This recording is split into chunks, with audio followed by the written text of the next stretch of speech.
Assalamualaikum warahmatullahi wabarakatuh. Hai semuanya, selamat datang. Senang berjumpa kembali dengan Anda di sini. Sebelum saya melanjutkan topik pembahasan kita kali ini, ada baiknya kalian makan dulu bagi yang belum makan agar tetap sehat.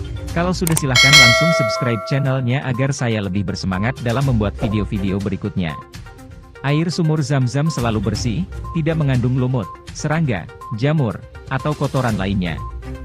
Air Zam-Zam memiliki tingkat mineral alami yang lebih tinggi daripada air desalinasi normal. Karena alasan ini, air Zam-Zam memiliki rasa yang sangat berbeda. Pengembangan dan pemeliharaan sumur Zam-Zam merupakan hal yang sangat penting.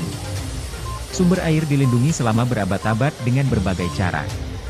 Sebagai sumber utama air bagi pengunjung ke Makkah di zaman kuno dan bagi para jamaah saat ini, sumur ini tidak pernah berhenti menghasilkan air merupakan keberkahan tersendiri bagi umat Islam. Sumur Zam-Zam adalah salah satu keajaiban Islam yang paling abadi. Sejak zaman Nabi Ismail, sumur Zam-Zam tidak pernah mengering. Secara ajaib, mata air Zam-Zam keluar saat Nabi Ismail menangis karena kehausan di padang pasir bersama ibunya, Siti Hajar. Bagi umat Islam, air Zam-Zam yang diambil dari sumur di Masjidil Haram di Makkah, merupakan keajaiban dan hadiah luar biasa dari Allah Subhanahu wa Ta'ala. Dalam perkembangannya, di abad ke-21, ilmu pengetahuan dan teknologi dilibatkan untuk memastikan bahwa air suci ini aman untuk dikonsumsi manusia, dan terus mengalir untuk memenuhi kebutuhan jutaan peziarah yang mengunjungi dua masjid suci di Makkah dan Madinah setiap tahunnya.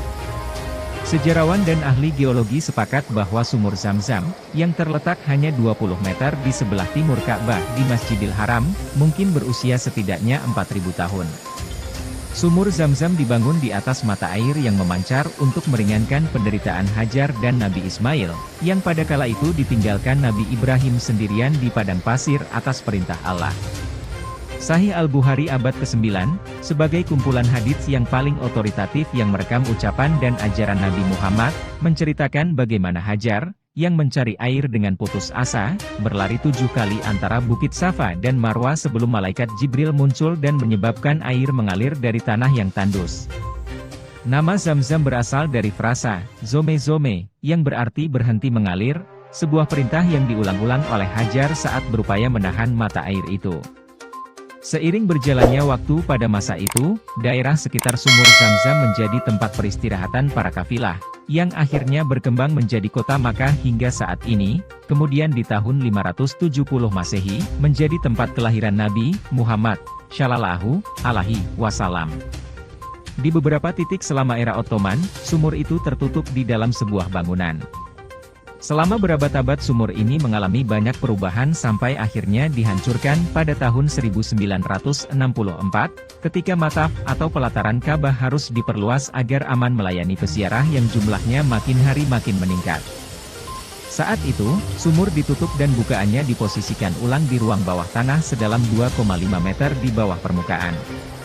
Air Zam-Zam diambil dari sumur seperti biasanya, disedot ke permukaan dalam ember di ujung tali.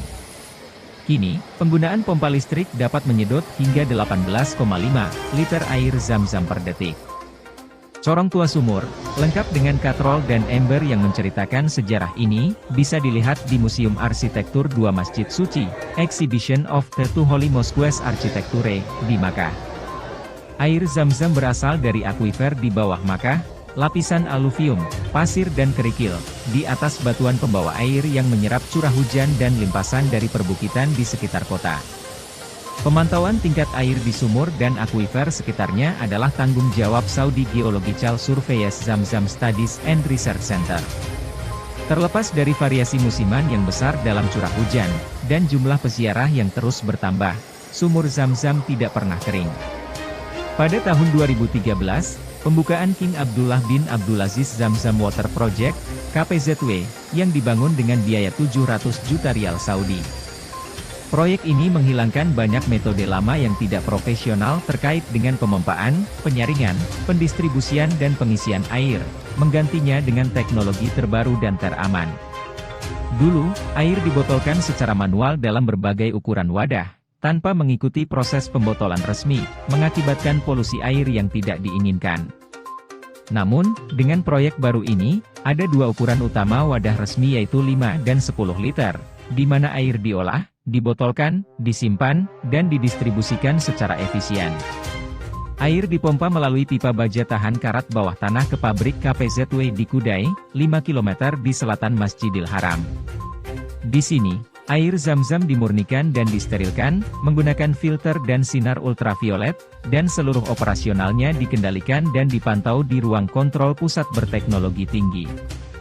Setelah pengolahan, air dipindahkan ke salah satu dari 2 reservoir penyimpanan. Yang pertama, di Kudai, memiliki kapasitas 10.000 meter kubik dan memasok air melalui pipa ke air mancur minum di Masjidil Haram di Makkah. Dari Kudai, armada truk tangki mengangkut hingga 400.000 liter sehari ke King Abdulaziz Sabeel Reservoir di Madinah, yang memiliki kapasitas 16.000 meter kubik dan memasok air ke Masjid Nabawi. Memastikan air Zam-Zam memenuhi standar internasional tertinggi untuk air minum adalah tanggung jawab Presidensi Umum Urusan Masjidil Haram dan Masjid Nabawi.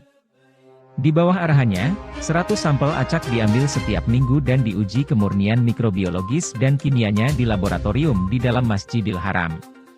Air Zam-Zam sekarang didistribusikan melalui platform bisnis elektronik Saudi Hnac, yang juga menawarkan layanan pengiriman ke rumah. Ekstraksi, pemompaan, dan pengawasan berkelanjutan terhadap penyimpanan dan jaringan pipa dicapai melalui teknologi serat optik dari jaringan kontrol pengawasan dan akuisisi data. Dengan semua teknologi ini, kualitas mineral alami air Zam-Zam terjaga dan dipertahankan sesuai dengan penelitian cermat yang dilakukan untuk menentukan metode pemompaan dan penyaringan yang paling sesuai.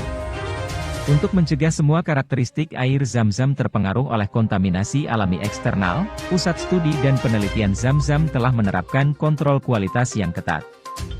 Demikian informasi pemeliharaan sumur Zam-Zam, mudah-mudahan bermanfaat dan menambah wawasan kita semua. Terima kasih sudah menonton hingga selesai, mudah-mudahan kita selalu diberi rizki yang melimpah dan selalu dalam keadaan sehat. Tetap semangat, sampai jumpa di video-video berikutnya.